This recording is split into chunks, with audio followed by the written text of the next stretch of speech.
Tapi ikhwah, jazakallahu iyyakum. Assalamualaikum warahmatullahi wabarakatuh. Waalaikumsalam warahmatullahi wabarakatuh. Alhamdulillahirabbil alamin wal 'aqibatu lil muttaqin wal 'udwani ilal zalimin. Asyhadu an la ilaha illallah al-malikul haqqul mubin wa asyhadu anna Muhammadan 'abduhu wa rasuluhu khatamul anbiya wal mursalin. Allahumma shalli wa sallim wa barik ala sayyidina Muhammadin wa ala alihi wa sahbihi wa man tabi'ahum bi ihsan ila yaumiddin. قال الله جل وعلا في كتابه الكريم أعوذ بالله من الشيطان الرجيم يا أيها الذين آمنوا اتقوا الله حق تقاته ولا تموتن إلا وأنتم مسلمون. Ayo ikhwan, azani Allah wa iyyakum. Rasa syukur harus senantiasa kita panjatkan kepada Allah Subhanahu wa taala, terutama hari-hari ini ketika kita lihat semangat manusia, semangat kaum muslimin dalam kemudian mengkaji, mendalami dan mengamalkan keislaman mereka, itu bisa dibilang sangat minim. Tapi Allah Subhanahu wa taala masih memberikan kepada kita taufik dan hidayahnya sehingga kita bisa berkumpul di sini dalam rangka thalabul ilmi, dalam rangka menuntut ilmu. Yang tentunya banyak sekali keutamaan yang Allah Subhanahu wa taala berikan bagi mereka yang kemudian menuntut ilmu. Di antaranya dalam sebuah riwayat Imam Tirmidzi, man kharaja fi talabil ilmi fa huwa fi sabilillah hatta yarji. Bahwa barang siapa yang kemudian keluar untuk menuntut ilmu, maka dia hakikatnya berada dalam jihad fi sabilillah sampai dia pulang. Malam Ahad merupakan momen bagi mereka-mereka yang tidak bisa memanfaatkannya untuk kemudian melakukan hal-hal yang setidaknya mereka mungkin kesia-siaan atau bahkan kemudian mereka melakukan keharaman.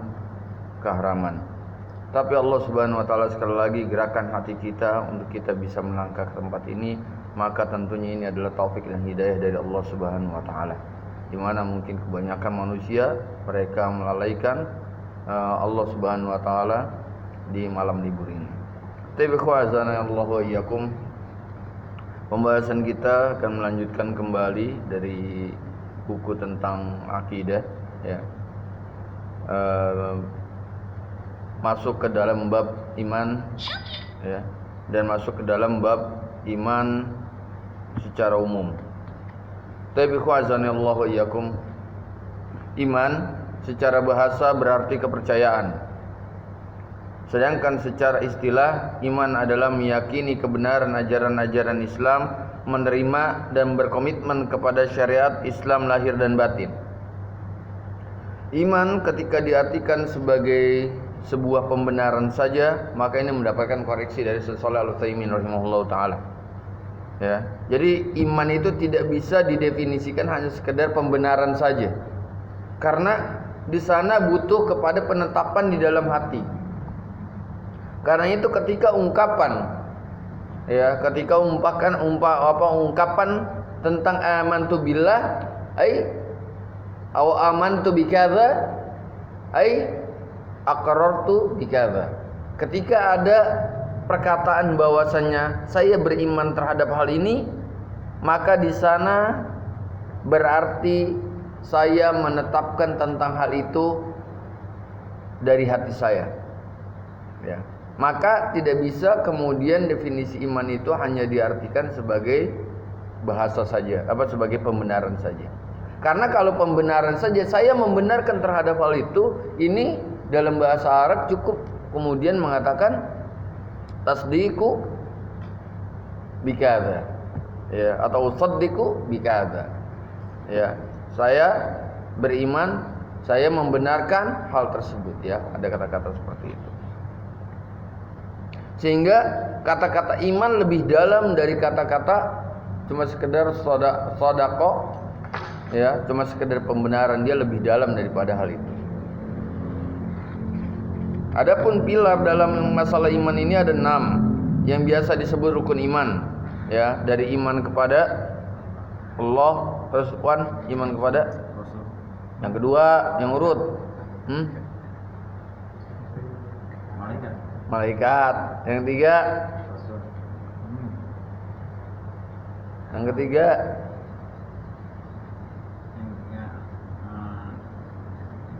kitab, kitab Allah.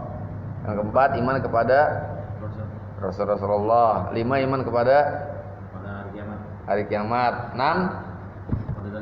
qada dan qadar atau takdir baik dan buruk. Ya, itu seperti itu. Itu dihafal ya, jangan sampai kalah sama bocah. Sekarang itu emang generasi kita itu yang kalah sama bocah. Iya kan? Anak-anak kita udah pada ngapal juz 30 itu udah pada hafal itu. Ya kan, kita juz 30 masih bolak-balik kuliah sama kulhu. Tambahin lah dikit-dikit. Jadi itu pilar iman itu ada 6 yang dikatakan sebagai rukun iman ya, berdasarkan hadis riwayat Imam Muslim ketika Jibril bertanya tentang mal iman. Apa itu iman? Amantu billahi wa malaikatihi wa kutubihi wa rusulihi wal yaumil akhir wa tu'minu bil qadari khairihi wa syarrihi. Ya. Iman kepada Allah, malaikatnya, kitabnya, rasulnya, hari kiamat, kemudian beriman kepada takdir baiknya ataupun buruk. Itu seperti itu dulu. Yang kedua, iman terdiri dari 3 unsur.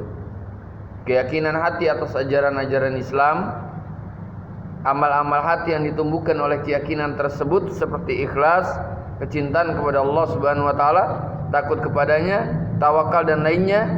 Kemudian amal-amal salih anggota badan seperti mengucapkan 2 kalimat syahadat, semua zikir kepada Allah, salat, puasa, zakat, haji dan lain sebagainya. Ya. Jadi ada yang berada di hati, ada yang di anggota badan. Anggota badan itu termasuk di dalamnya adalah lisan. Ya. Walaupun ulama kemudian ada yang memberikan tafsir lebih luas lagi. Ya, tafsir lebih luas lagi ketika dikatakan bahwa al-imanu qaul wal amal. Iman itu adalah perkataan dan perbuatan. Qaulu bil lisan wa qaulu bil jinan. Baik itu perkataan dengan lisan ataupun perkataan dengan hati. Ya. Amal pun ada 2. Al-amalu bil jinan, amal dengan hati, wal amalu bil arkan atau bil jawari. Ya. Beramal dengan anggota badan. Ya, itu semuanya masuk ke dalam kategori iman. Ucapan hati yang tadi qaulu bil jinan atau mengucapkan dengan hati, itu berupa keyakinan hati atas informasi serta hukum-hukum berupa ajaran Islam. Ucapan hati ini akan terus meningkat dengan cara belajar ilmu syar'i, banyak membaca Al-Quran dan mentadabburinya, dan sering mendengarkan ceramah-ceramah Islam. Ya. Jadi dia adalah keyakinan hati yang kemudian kita membenarkan terhadap hal tersebut. Kemudian amalan hati. Amalan hati ini sudah berwujud menjadi ibadah-ibadah hati. Misalnya apa? Ikhlas, tawakal, tawadhu, ya, cinta, al-mahabbah.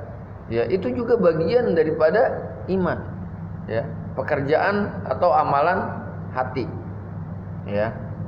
Kemudian ucapan lisan ini berupa berzikir, membaca Al-Quran, nasihat dan lain sebagainya.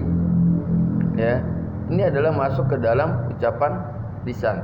Dan juga amalan anggota badan, sholat, puasa, haji, ya, dan ibadah-ibadah badan lainnya. Ya.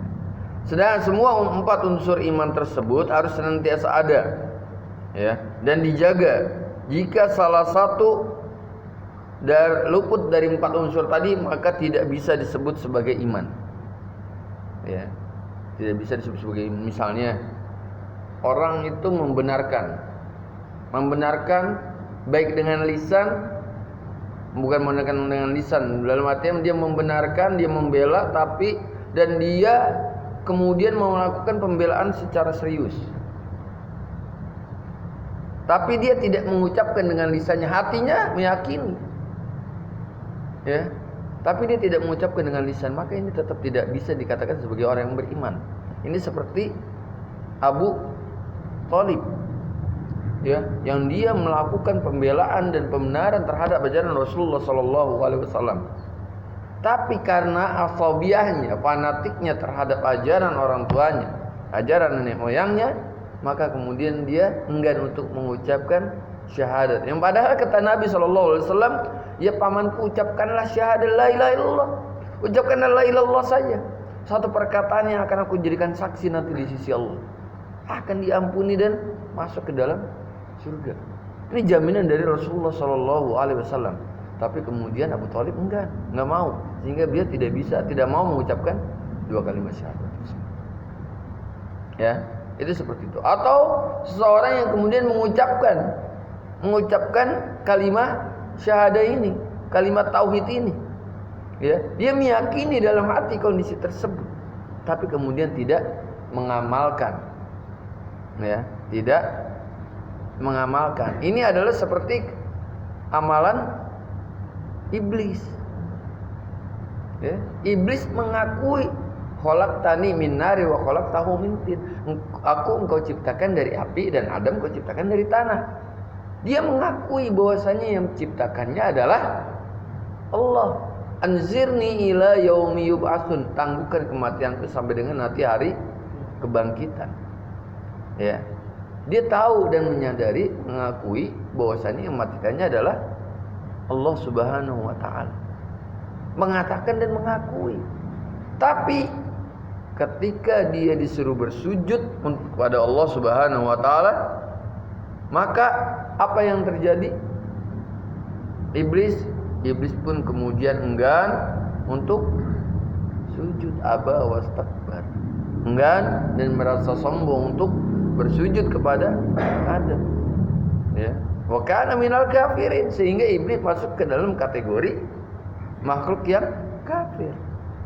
Nah, seperti itu. Jadi kesemua unsur ini, baik hati, baik lisan ataupun perbuatan, semuanya harus direalisasikan dalam bentuk yang seminimal-minimalnya, ya, dalam bentuk yang seminimal-minimalnya. Karena dalam sebuah hadis Nabi SAW, hadis riwayat Imam Muslim, al-imanu bid'un wa sab'una syu'bah. Iman itu terdiri dari 73 cabang lebih. Ya.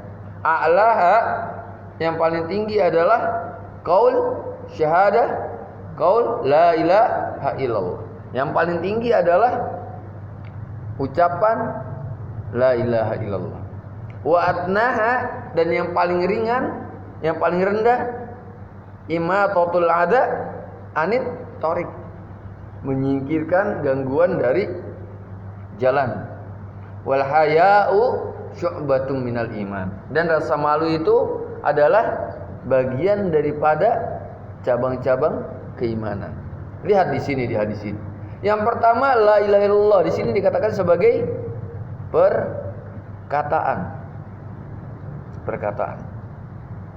Yang kedua, imatatul adha anit thariq, menyingkirkan gangguan dari jalan. Ini adalah perbuatan anggota badan. Yang ketiga, al-haya'u, rasa malu itu adalah perbuatan hati. Ya. Jadi ketiga unsur ini menandaskan bahwa iman itu tidak hanya sekedar pengakuan di dalam hati saja, tapi dia butuh terhadap lisan, butuh terhadap perbuatan. Nah, seperti itu.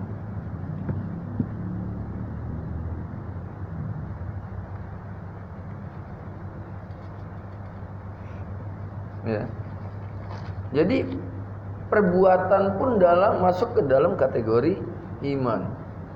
Ya. Salah satu dalil adalah di dalam surah Al-Baqarah. Ya. Di dalam surah Al-Baqarah ayat yang ke 143. Ya. Wa kadzalika ja'alnakum ummatan wasata. Demikianlah kami jadikan kalian sebagai umat yang tengah-tengah. Litakunu syuhada 'alan nas, agar kalian menjadi saksi bagi manusia. Wa yakuna rasulu 'alaikum syahida, dan kami pun menjadikan rasul itu sebagai saksi bagi kalian. Wa ma ja'alnal qiblatal lati kunta 'alaiha, tidaklah kami jadikan kiblat kalian yang sebelumnya illa lina'lama, kecuali agar kami mengetahui, lina'lama mayyattabi'ur rasul, siapakah yang lebih mengikuti rasul. Ya, memang yang qalibu ala kaibai, kemudian dari siapa yang menyelisihinya. Wa in kanat, yang demikian itu akan menjadi satu hal yang sangat berat, illa 'alal ladzina hadallah, kecuali bagi orang-orang yang Allah Subhanahu wa taala berikan hidayah kepada mereka.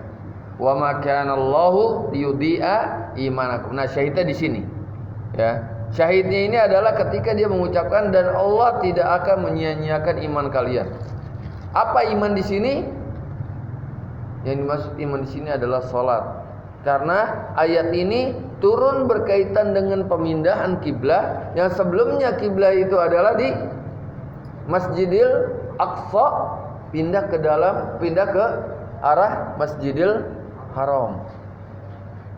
Sehingga ketika itu timbul kasakusuk di antara para sahabat. Lalu bagaimana ibadah kita, salat kita sebelum terjadi pemindahan kiblat ini? Gimana salat kita dulu ketika menghadap Baitul Maqdis?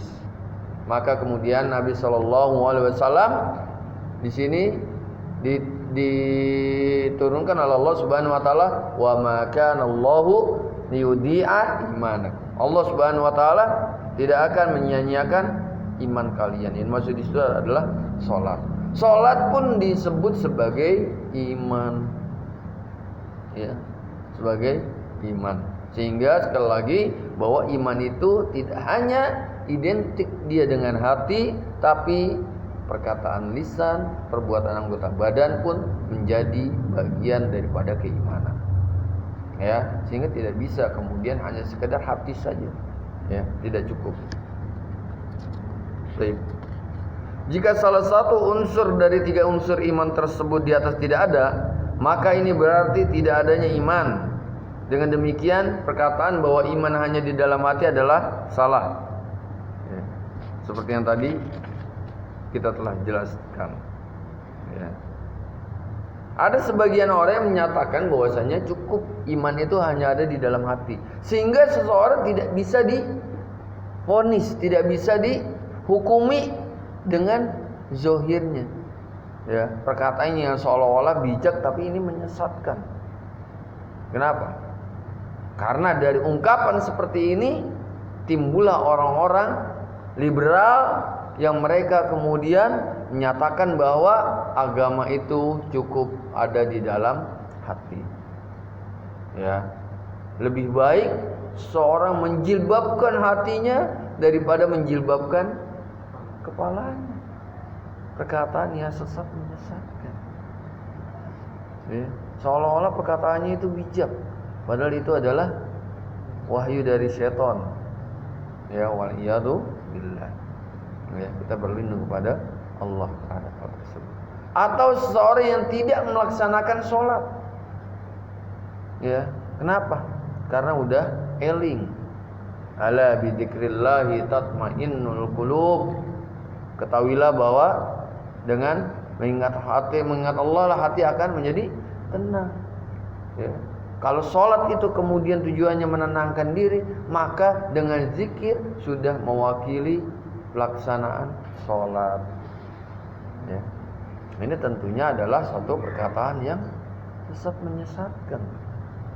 Jadi hati-hati ketika kita menyatakan bahwa keimanan itu hanya cukup apa yang ada di dalam hati. Ya, karena jelas ini perkataan yang mengandung kesesatan. Karena iman terdiri dari apa-apa yang di hati dan yang tampak atau yang ada di lahir. Maka hanya kepada Allah lah yang mengetahui bobot keimanan seorang yang berilmu, yang beriman. Adapun penilaian iman seorang melalui atribut yang dipakainya adalah suatu kesalahan yang besar. Karena kondisinya itu terdiri dari 3 unsur tadi, Sehingga tidak bisa seseorang kemudian dihukumi secara zahir saja, secara mutlak kemudian untuk menilai standar keimanan seseorang. Ya, nggak bisa. Kenapa? Karena ada at-taqwa hahuna, kata Nabi. Ketakwaan itu ada di dalam hati. Ya. Ketakwaan itu ada di dalam hati. Oke lah. Mungkin secara zahir, ya kan, sholat, kemudian menutup aurat dan lain sebagainya. Tapi kita tidak mengetahui bagaimana kondisi hatinya. Disitulah kita tidak lantas bisa memvonis seseorang baik dia ahlu surga atau ahlu neraka. Ya. Seperti itu. Nggak bisa. Ya, ketika dia masih hidup kita vonis seperti itu nggak bisa. Karena ada dalam sebuah hadis, ya, hadis al-arba'in, ya, bahwasanya seseorang la ya'malu bi'amalin ahlil jannah, beramal dengan amalan ahlu surga, hatta bainahu wa bainaha illa dhira', sehingga tidaklah antara dia dengan surga itu hanya satu hasta. La yasbiqunal kitab, kemudian la yasbiqul kitab, kemudian takdir Allah Subhanahu wa taala mendahulinya, fa ya'malu bi amalin ahlin nar fa yadkhuluha. Kemudian dia beramal di akhir hidupnya dengan amalan penghuni neraka sehingga dia pun memasuki. Tapi juga sebaliknya. Ya, tidaklah seorang beramal dengan amalan ahli neraka sampai antara dia dengan neraka itu cuma tinggal sehasta. Fa ya'malu bi amalin ahlil jannah yadkhuluha. Takdir Allah berkata lain, kemudian dia beramal dengan amalan ahlu surga sehingga pada akhirnya dia pun masuk ke dalam. Disinilah kita tidak bisa kemudian memvonis ataupun menyatakan ahlu surga dan ahlu neraka sementara orang itu masih hidup. Ya. Jadi siapapun tidak bisa kemudian dipastikan kondisi seperti itu. Kita hanya bisa menghukumi secara secara umum. Orang Islam masuk surga diampuni oleh Allah Subhanahu wa taala kecuali yang melakukan kesyirikan. Sementara orang kafir mereka akan masuk neraka umum. Adapun personal maka ini tidak bisa. Ya, maka ini tidak bisa kecuali yang memang Allah dan Rasulnya tegaskan bahwa mereka adalah penghuni surga. Misalnya Rasulullah SAW menyatakan ada 10 orang yang kemudian masuk surga, yaitu aku, Abu Bakar, Umar, Utsman, Ali, Sa'ad bin Abi Waqqas, Zubair bin Awam, Talha bin Ubaidillah, ya, Abdurrahman bin Auf, kemudian Sa'id bin Amr. Ya, 10 orang yang kemudian dijamin masuk surga. Abu Ubaidah ibnul Jarrah. Ya, 10 orang yang kemudian dijamin masuk surga oleh Rasulullah SAW. Ini maka kemudian kita menyatakan bahwa mereka pasti masuk surga. Atau ada lagi sahabat yang lain yang masuk surga, yaitu namanya adalah Ukasha. Ya, ketika Rasulullah SAW mengatakan bahwa akan ada 70.000 orang yang akan masuk surga tanpa hisab. Ukasha kemudian mengatakan, ya Rasulullah, doakan supaya saya masuk ke dalamnya. Ya, kemudian engkau termasuk dalamnya. Ada sahabat lain yang kemudian mengatakan, ya Rasulullah, berdoa kepada Allah agar aku masuk ke dalamnya. Wah, engkau sudah didahului oleh Ukasha. Ya, ini berarti Ukasha masuk ke dalam surga. Bilal, yang kata Nabi SAW didengar terompahnya di surga. Maka ini adalah tazkiyah, rekomendasi dari Nabi SAW. Adapun selain daripada itu, selain yang kemudian diriwayatkan, maka kita tidak bisa kemudian memastikan. Kita hanya bisa menyatakan gambaran secara umum. Ya, gambaran secara umum. Kemudian rukun iman ada 6. Ya, rukun iman ada 6, yaitu iman kepada Allah Subhanahu wa taala, iman kepada para malaikat, iman kepada kitab-kitab, iman kepada para rasul, iman kepada hari akhir, iman kepada takdir baik dan buruknya dari Allah Subhanahu wa taala. Ya. Maka iman kepada Allah Subhanahu wa taala mengandung 4 bagian. Yang pertama yaitu al-imanu biwujudillah. Beriman dengan keberadaan Allah Subhanahu wa taala. Yang mana keberadaan Allah Subhanahu wa taala ini bisa dipelajari dengan dua ayat. Yang pertama ayat-ayat syar'iyyah, ayat-ayat yang terdapat di dalam Al-Qur'an. Allahu khaliqu kulli syai', bahwasanya Allah adalah pencipta segala sesuatu. Maka ini adalah menandaskan bahwa Allah lah yang menciptakan segala sesuatu. Badi'us samawati wal ard, Allah yang menciptakan langit dan bumi tanpa ada contohnya. Ya. Badi'us samawati wal ard. Itu seperti itu. Ya, ayat-ayat syar'iyyah atau ayat-ayat kauniyah. Ayat-ayat kauniyah adalah apa yang terjadi di alam semesta. Apa yang terjadi di dalam diri kita, di sekitar kita. Ya. Wa fi anfusikum afala tubsirun, kata Allah. Dan di dalam diri kalian apakah kalian tidak memperhatikan? Ya, bagaimana kesempurnaan Allah Subhanahu wa taala menciptakan manusia sehingga mereka bisa dengan sangat baik melakukan aktivitas kehidupan. Bagaimana Allah Subhanahu wa taala mengatur situasi kondisi yang ada di sekitar kita, bahkan kondisi alam semesta, tata surya dan lain sebagainya, sehingga semuanya bisa berjalan sesuai dengan kadar dan ukurannya. Ini adalah semuanya membuktikan bahwasanya keberadaan Allah Subhanahu wa taala. Ya, jadi ada dua ayat. Yang pertama ayat-ayat syar'iyyah yaitu Al-Qur'an dan hadis Nabi sallallahu alaihi wasallam yang menegaskan bahwasanya Allah Subhanahu wa taala ada dan menciptakan segala sesuatu. Yang kedua yaitu bahwasanya dari ayat-ayat kauniyah. Yang mana sebenarnya keberadaan Allah Subhanahu wa taala adalah fitrah manusia. Fitrah manusia. Kenapa? Karena manusia ketika di alam ruh telah menyatakan tentang Allah Subhanahu wa taala sebagai Rabb. Ketika mereka dikumpulkan ya di alam ruh, mereka semuanya manusia semuanya dikumpulkan. Kemudian Allah Subhanahu wa taala menanyakan kepada mereka, alastu birabbikum, bukankah aku ini adalah Rabb kalian? Qalu bala syahidna, iya ya Allah, kami menjadi saksi terhadap hal itu. Ya.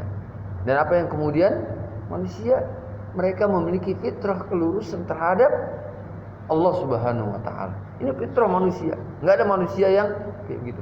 Orang kafir pun mereka mengakui ada satu zat yang maha besar yang menciptakannya.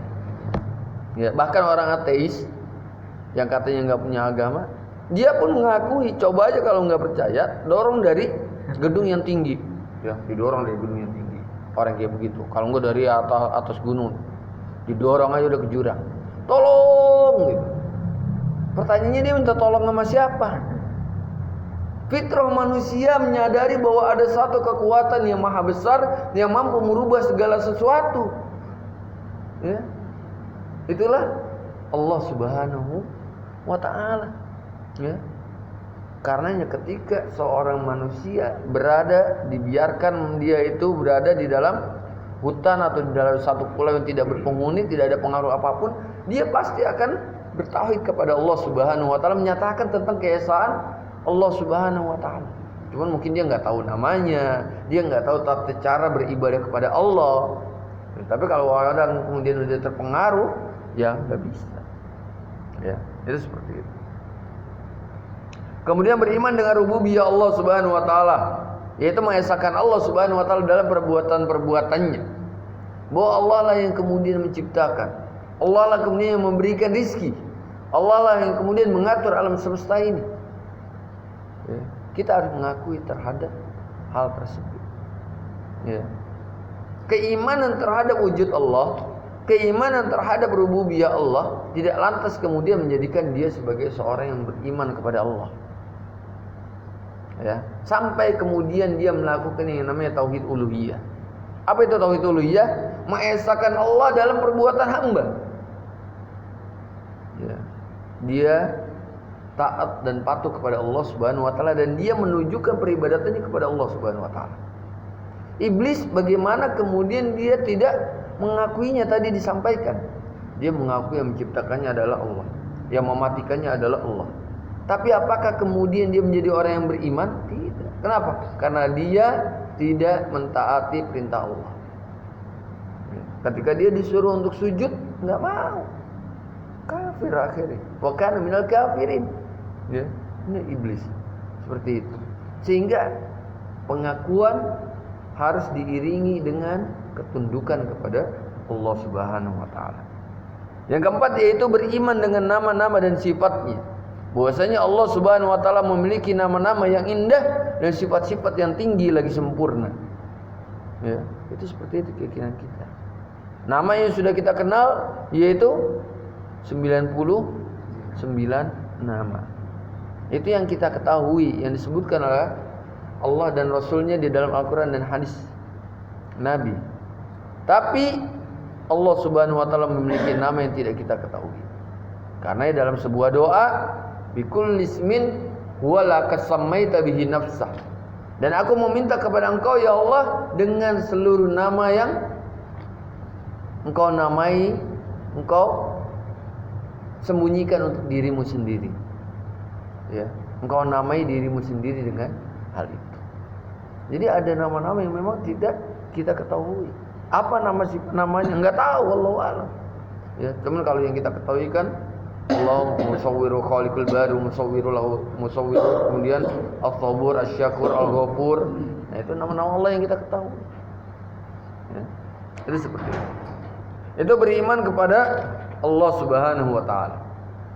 Kemudian kategori yang kedua yaitu beriman dengan malaikat-malaikat Allah Subhanahu wa taala.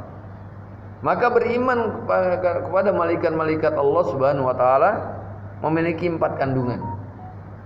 Yang pertama yaitu beriman terhadap keberadaan para malaikat. Ya, mereka adalah makhluk Allah yang terbuat dari cahaya, yang senantiasa taat kepadanya dan tidak akan pernah membantah perintah. Berdasarkan sebuah hadis Nabi SAW, bahwasanya malaikat diciptakan min nur, dari cahaya. Ya, dan syaitan diciptakan dari api, jin diciptakan dari api. Sementara manusia diciptakan dari sebagaimana yang kalian ketahui, yaitu dari tanah. Ya. Kemudian kewajiban bagi kita untuk mengimani malaikat ini terdapat di dalam surah Al-Baqarah ayat 285.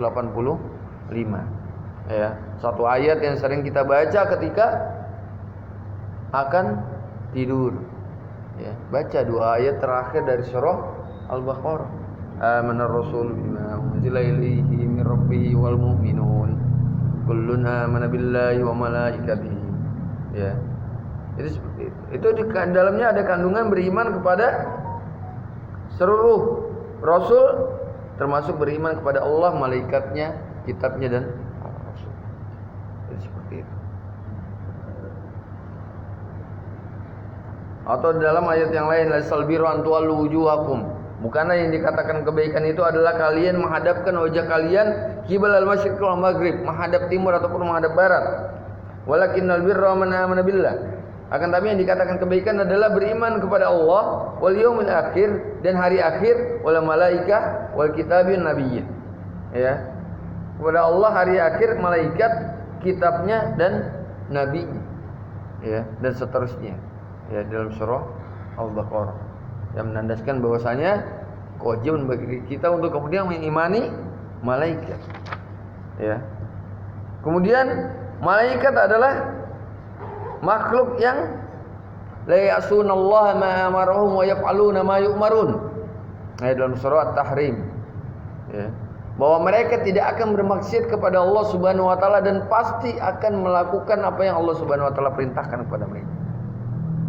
Ini adalah karakter daripada malaikat. Ya. Kemudian kita pun beriman terhadap nama-nama lain malaikat yang disebut di dalam Al-Quran atau hadis, seperti Jibril, Mikail, Israfil dan lainnya. Ya. Jadi malaikat yang disebutkan oleh Allah Subhanahu wa taala itu diantaranya ada malaikat Jibril, Mikail, Israfil. Ya. Itu disebutkan oleh Allah Subhanahu wa taala. Ya. Kemudian juga ada malaikat Munkar dan Nakir. Ya, Munkar dan Nakir yang bertanya di alam kubur. Kemudian ada juga malaikat maut, ya, yang kalau di Indonesia disebutnya malaikat Israel. Ya, Allah alam, itu riwayatnya itu dalam riwayat yang sahihnya itu tidak ada penyebutan tentang nama malaikat Israel. Ya, tidak ada. Adanya adalah malaikat maut. Ya, ada lagi malaikat Malik. Malik ada disebutkan oleh Allah Subhanahu wa taala, penjaga pintu neraka. Ya. Diketuai oleh malaikat Malik di dalam surah Al-Mudaththir. Ya. Di dalam surah Az-Zukhruf kalau sebutan kata-kata Malik. Wa nadau ya Malikul yaqdi alaina rabbuk. Qala innakum makithun. Ya. Mereka berseru, wahai Malik, bilanglah, katakanlah kepada Rabbmu supaya membunuh kami saja. Ya. Maka kemudian malaikat Malik berkata, kamu akan tetap tinggal di neraka ini. Ya. Kemudian juga ada malaikat yang mengawasi amalan hamba. Ya, kiramal katibin. Ya. Siapa namanya? Raqib dan Atid? Bukan. Ya, Raqib dan Atid itu adalah istilah yang terdapat dalam surah Qaf. Ya, idiyatalaqqal mutalaqqiyani 'anil yamini wa 'anil shimali qa'id ma yalfidhu min qawlin illa ladaihi raqibun atid. Ya. Yaitu ketika dua malaikat mencatat amal perbuatannya, satu duduk di sebelah kanan, yang lain duduk di sebelah kirinya. Tiada suatu ucapan pun yang diucapkannya melainkan ada di dekatnya malaikat pengawas yang selalu hadir. Ya, Raqib adalah pengawas, Atid yang selalu menyertai. Ya, jadi bukan dua malaikat Raqib dan Atid gitu. Raqib mencatat kebaikan, Atid mencatat keburukan. Bukan. Ya. Itu seperti itu. Ya. Berapa jumlah malaikat, Ustaz? Apakah 10 jumlah malaikat? Ya. Jumlah malaikat tidak terbilang. Karena di dalam sebuah hadis Nabi sallallahu alaihi wasallam bersabda, tidaklah ada satu jengkal pun di atas langit kecuali di dalamnya di situ ada malaikat yang bertasbih kepada Allah Subhanahu wa taala. Kemudian dalam sebuah hadisnya sekian puluh ribu setiap hari malaikat masuk ke dalam yang namanya Baitul Ma'mur. Di mana Baitul Ma'mur? Itu adalah Baitul Haram atau Masjidil Haram di langit. Jadi Ka'bah itu lurus ke atas, itu di atasnya itu ada Baitul Ma'mur. Ya. Yang di dalamnya dia yang malaikat sekian puluh ribu malaikat masuk ke dalamnya dan tidak akan pernah keluar. Tiap hari itu masuk, tapi tidak akan pernah keluar. Udah ada di dalamnya. Berapa jumlahnya? Wallahu a'lam. Ya. Itu seperti itu. Jadi jumlah malaikat itu tidak terbilang. Ya. Tentunya malaikat yang kemudian ada di sekitar kita aja itu sekian banyak manusia yang kemudian menyertai. Kemudian beriman terhadap sifat-sifat malaikat yang dijelaskan dalam Al-Quran dan hadis Nabi yang sahih. Ya, jadi malaikat selain tadi memiliki sifat bahwasanya la ya'sunallaha ma amarhum wa yaf'aluna ma yu'marun, bahwasanya mereka adalah makhluk yang tidak akan pernah bermaksiat kepada Allah Subhanahu wa taala dan pasti melakukan apa yang Allah perintahkan. Termasuk dari sifat malaikat adalah memiliki sayap. Ya, ada yang memiliki sayap 2, 4, 6, bahkan malaikat Jibril memiliki sayap 600 sayap. Yang ketika dia menampakkan wujud aslinya itu memenuhi ufuk. Insyaallah. Ya. Itu kondisi malaikat Jibril. Dan malaikat itu macam-macam nanti. Sampai ada sebuah riwayat. Ya, ini Ibnul Jauzi yang menjelaskan nanti di hari kiamat itu malaikat-malaikat yang menghuni langit 1 berbeda dengan penghuni langit 2. Ada yang bermuka merah, ada yang bermuka biru dan terus ya. Langit 1, langit 2, langit 3. Bersab-sab mereka datang nantinya. Waja'al malaku Ya. Wajah rabbuka wal malaikatu saffan saffan. Maka ketika pada saat itu Rabb kalian itu datang dan malaikat itu bersop-sop, itu udah luar biasa kejadian ketika kondisi di hari kiamat nanti. Kemudian beriman terhadap tugas para malaikat seperti yang tadi disampaikan. Ada Allahumma rabba Jibril wa Mikail wa Israfil, ya. Jibril, Mikail, Israfil, yang kemudian Israfil bertugas untuk meniup sangkakala. Ya, ini sahih hadisnya. Ya, bahwasanya kemudian malaikat Jibril menyampaikan wahyu, Mikail kemudian menurunkan hujan ataupun memberikan rezeki. Ya, ini keterangannya benar kalau seperti itu. Ya, dan di samping juga ada malaikat-malaikat yang lain. Kemudian beriman kepada kitab-kitab Allah Subhanahu wa taala. Ya, beriman kepada kitab-kitab Allah Subhanahu wa taala. Beriman kepada kitab-kitab Allah Subhanahu wa taala memiliki 4 kandungan pula. Yang pertama yaitu beriman bahwa semua kitab itu turun dari sisi Allah Subhanahu wa taala. Ya. Salah satu dalilnya yaitu surah An-Nahl ayat 2. Yunazzilu malaikata birruhi min amrihi ala man yasha'u min ibadihi. Ya, bahwasanya dia menurunkan para malaikat dengan membawa wahyu dengan perintahnya kepada siapa yang dia kehendaki di antara hamba-hambanya. Ya. Kemudian keimanan terhadap kitab-kitab tersebut, maka itu adalah maksur atau banyak disebutkan di dalam Al-Qur'an. Ya. Qulu amanna billahi wa ma unzila ilaina wa ma unzila ila Ibrahim. Katakanlah bahwasanya kami beriman kepada Allah. Wa ma unzila ilaina, dan apa yang diturunkan kepada kami. Wa ma unzila ila Ibrahim, dan apa saja yang diturunkan kepada Ibrahim. Wa Ismail, dan kepada Ismail, Ishak, Yakub, dan wal asbat, dan anak cucunya. Wa ma utiya Musa, dan apa yang diberikan kepada Musa dan Isa. Ya, keimanan secara global terhadap semua kitab yang Allah Subhanahu wa taala turunkan. Ya. Kemudian beriman terhadap kitab-kitab yang Allah sebutkan di dalam Al-Qur'an, seperti Al-Qur'an, Injil, Taurat, Zabur, dan Suhuf. Ya. Suhuf Ibrahim dan Musa, ya. Am lam yunabba bima fi suhufi Musa wa Ibrahim alladhi wafa. Ataukah belum diberitakan kepadanya apa yang ada dalam lembaran-lembaran Musa dan lembaran-lembaran Ibrahim yang selalu menyempurnakan janji. Ya, atau dalam surah Al, inna hadza la fis suhubil ula. Ya. Hadis yang ayat yang sudah kita hafal. Suhuf. Kemudian inna anzalna taurata fiha hudan wa nur. Sungguhnya kami telah menurunkan Taurat yang di dalamnya berisi petunjuk dan juga cahaya. Ya, Zabur, wa ta'ina Daud Zabur, surah An-Nisa. Dan kami telah memberikan kepada Daud itu Zabur. Ya. Kemudian Injil, ya, dalam surah Al-Maidah ayat 46. Maka keimanan terhadap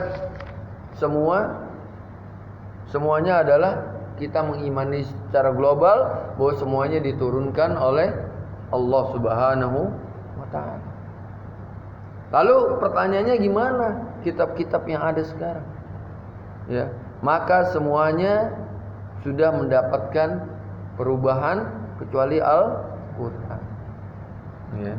Wa fatatmauna yu'minu lakum wa qad kana fariqum minhum yasma'una kalam Allah. Ya, summa yuharrifunahu min ba'di ma qaluhu wa hum ya'lamun.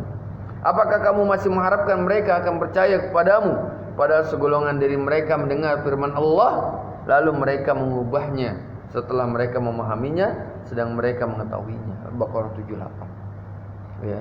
Ini adalah gambaran kitab-kitab selain daripada Al-Qur'an. Ya. Baik itu Taurat, yang sekarang Taurat itu adalah perjanjian lama. Ya, dari kitab Kejadian, kemudian imam-imam dan seterusnya. Ada Yehezkiel dan sebagainya. Kemudian Zabur, yang kalau di dalam Injil itu namanya kitab Mazmur, yang berisi pujian-pujian, kidung. Ya, Mazmur kalau di dalam Injil. Itu udah banyak penyimpangannya di sana, banyak kesalahan. Apalagi kemudian Injil atau perjanjian baru. Itu terkadang antara Matius, Lukas, Yohanes itu berbeda-beda. Ada 4 Injil. Ya, itu seperti itu. Sehingga kita tidak bisa kemudian mentafsir atau sekarang menegaskan bahwa kitab ini adalah benar, Injil yang sekarang itu asli. Nggak bisa dinyatakan seperti itu. Atau kemudian ketika mereka datang membawa ayatnya, kita membenarkan 100% atau kita mendustakan 100%, nggak bisa. Karena kata Nabi SAW, apabila datang kepada kalian ahlul kitab, fala tusaddiqu kulluhu wala tukadzibuhu, janganlah kalian membenarkan seluruhnya dan janganlah kalian mendustakan seluruhnya. Kenapa? Karena boleh jadi ketika dia menyampaikan itu memang ada berasal, memang itu adalah yang masih asli. Tapi bisa jadi juga bahwa itu sudah mengandung penyimpangan atau perubahan sehingga tidak bisa dipertanggungjawabkan. Itu seperti itu. Maka tawakuf, kita diam ketika menghukumi ayat-ayat yang berada di dalam kitab-kitab sebelumnya, baik Taurat, Injil ataupun Mazmur. Ada beberapa ayat yang memang sangat jelas bahwa di sana mengandung ke penyimpangan. Ya, misalnya di dalam perjanjian lama Yeskiel, ya, yang menyatakan bahwa di sana Nabi siapa? Nabi Ayub atau Nabi siapa yang kemudian berzina dengan anaknya, waliyadzubillah. Kemudian Nabi Daud membuat tipu daya untuk bisa menikahi istri dari bawahannya. Ini kan jelas-jelas ayat-ayat yang ayat palsu yang kemudian mendiskreditkan para nabi dan rasul. Ya. Itu seperti itu.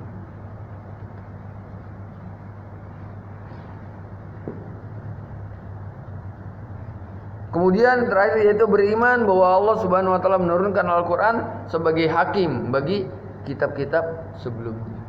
Wa muhaiminan alaihi, dan Al-Qur'an itu sebagai standar barometer.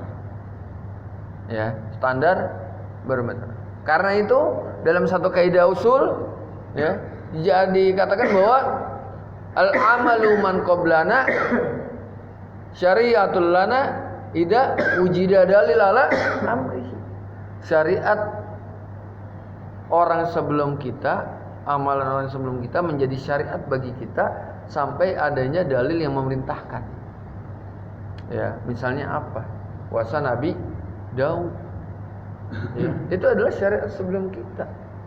Haji, puasa, itu syariat sebelum kita yang masih dilaksanakan. Menikah, ya, itu syariat dari sebelum kita yang kemudian disempurnakan lagi ketika ada Islam. Ya, itu seperti itu.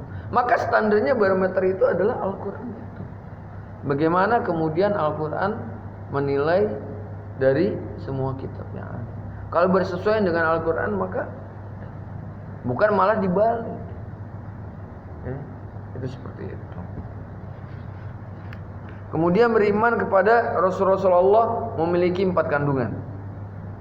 Beriman bahwa Allah Subhanahu wa taala mengutus Rasul kepada setiap umat dengan menyuruh umatnya agar beribadah kepada Allah dan mentauhidkannya serta menjauhi kesyirikan. Allah Subhanahu wa taala mengutus Rasul ke setiap umat. Dalam surah An-Nahl ayat 36. Allah berfirman, "Walaqad ba'atsna fi kulli ummatin rasulan." Dan sungguh telah kami utus atas tiap-tiap nabi itu seorang rasul, an'ibudullah wajtanibut taghut. Agar mereka beribadah hanya kepada Allah dan menjauhi taghut. Ya, dan kami telah mengutus rasul kepada tiap-tiap umat. Semuanya udah dapat. Ya, yang bahkan disebutkan dalam sebuah riwayat, seandainya ada seseorang yang tidak menerima dakwah Rasul, dakwah tentang Islam, tentang tauhid, maka nanti di hari kiamat akan didatangkan seorang Rasul yang kemudian nanti akan mengujinya apakah dia akan beriman ataupun enggak. Saking Allah Subhanahu wa taala ingin menegakkan hujah kepada seluruh manusia. Enggak ada hujah bahwasanya tidak diutus Rasul kepada mereka, tidak ada pemberi peringatan dan lain sebagainya kepada mereka. Tidak ada hujah seperti itu. Karena semuanya sudah disampaikan dan sudah tinggal kita mau mengikutinya ataupun tidak. Itu seperti itu. Kemudian beriman terhadap nama-nama Rasul yang dikabarkan dalam Al-Quran dan hadis yang sahih. Ya. Nama-nama Rasul. Ada 25 Nabi dan Rasul. Ya, sebenarnya 24 berarti. Kenapa? Karena Nabi Adam tidak termasuk ke dalam kategori seorang Rasul. Ya. Mana dasarnya? Dalilnya hadis syafaat. Ketika manusia pada saat itu menunggu sekian lama pengadilan Allah Subhanahu wa taala, mereka pun mendatangi Adam. Wahai Adam, kau adalah manusia pertama yang Allah Subhanahu wa taala ciptakan dengan kedua tangannya, ditiupkan ruh kepadamu, maka mintalah kepada Allah agar memutuskan perkara kami. Nafsi pada saat itu. Masing-masing. Akhirnya manusia datang kepada Nuh. Wahai Nuh, engkau adalah Rasul pertama yang diutus Allah Subhanahu wa taala kepada manusia. Mintalah kepada Allah agar Allah memutus urusan kami. Ya, nafsi sana. Jadi Nabi Nuh adalah Rasul pertama. Ya. Itu ada 25 nabi yang dikenal. Selain itu ada nabi yang lain yang disebutkan dalam sebuah hadis juga. Ada yang namanya Nabi Daniel, Nabi Samuel. Khidir masih khilaf, apakah dia seorang nabi atau orang solih? Ya, sama seperti Luqman, apakah dia orang soleh atau seorang nabi? Masih khilaf di antara para ulama. Ya, tapi kalau tadi Daniel, Samuel itu memang dinyatakan bahwa beliau itu adalah seorang nabi. Berapa jumlah nabi? Disebutkan dalam hadis riwayat Ibnu Hibban bahwasanya jumlah nabi ada 124.000 nabi. Sementara jumlah Rasul ada 313 Rasul. Ya, itu seperti itu. Ya. Kemudian beriman terhadap apa-apa yang dikabarkan dan dibawa oleh para Rasul. Ketika seseorang mengakui bahwasanya dia adalah seorang Rasul, maka berkonsekuensi untuk membenarkan apa yang semua dikabarkan. Ini termasuk ke dalamnya adalah ketika kita menyadari Rasulullah Muhammad SAW sebagai seorang Rasul. Itu berkonsekuensi seperti itu. Karena Rasul pasti membawa kebenaran dari Allah Subhanahu wa taala. Ya. Karena itu ketika dalam sebuah riwayat, ya, Abdullah bin Amr bin As menulis semua perkataan Rasul. Semua perkataan Nabi Muhammad ditulis sama dia. Seorang sahabat kemudian menegurnya. Engkau menulis semua yang dikatakan oleh Nabi, sementara dia berbicara terkadang dalam keadaan ridho, terkadang dalam keadaan marah. Kemudian ketika hal ini terdengar oleh Nabi SAW, dia mengatakan, "Uktub la yakhriz min hadza illa al-haq." Tulislah, tidaklah keluar dari mulutku itu melainkan adalah kebenaran. Sehingga semua khabar yang disampaikan oleh Nabi SAW wajib kita benarkan. Baik itu berita tentang masa lalu, tentang para nabi, rasul, kisah orang-orang soleh di zaman dahulu, ataupun berita tentang di masa yang akan datang. Ya, misalnya dalam waktu dekatnya itu ketika Nabi SAW memberikan kabar akan ghulibatir Rum. Romawi itu akan kemudian mendapatkan kemenangan. Ya, setelah dikalahkan oleh Persia sebelumnya, kemudian terbukti. Ya, kemudian Konstantinopel akan ditaklukkan oleh kaum muslimin. Ya, dan sebaik-baik amir pada saat itu adalah amirnya, sebaik-baik pasukan adalah pasukannya pada saat itu. Ya, Roma nanti pun akan ditaklukkan. Kapan? Saat Allah. Konstantinopel sudah terjadi dan terbukti. Istanbul, ya, yang ada di Turki ditaklukkan oleh Muhammad Al-Fatih tahun 1453 Masehi.